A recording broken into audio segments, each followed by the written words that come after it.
এইটো এটা হৈছে চন্দন।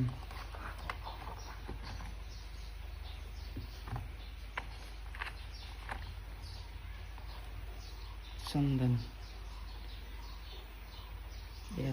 এটাৰ নামটো হৈছে চন্দন। বহুত প্ৰিমিয়াম কোৱালিটিৰ এটা। এবাৰ লগালে গোটেই দিনটো তাৰ সুগন্ধ থাকি যায়।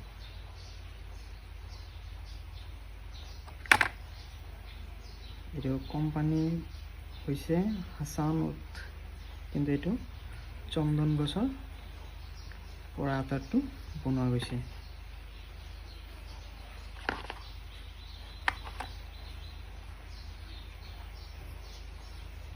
একদম গোল্ড কালাৰৰ নিচিনা।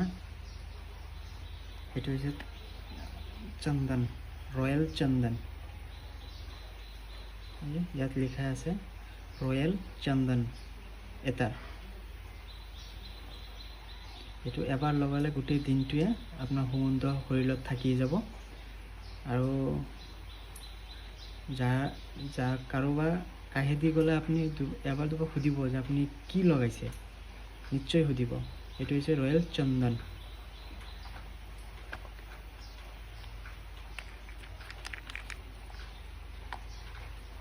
অকল চন্দন গছৰ ৰহেৰে বনাই গৈছে।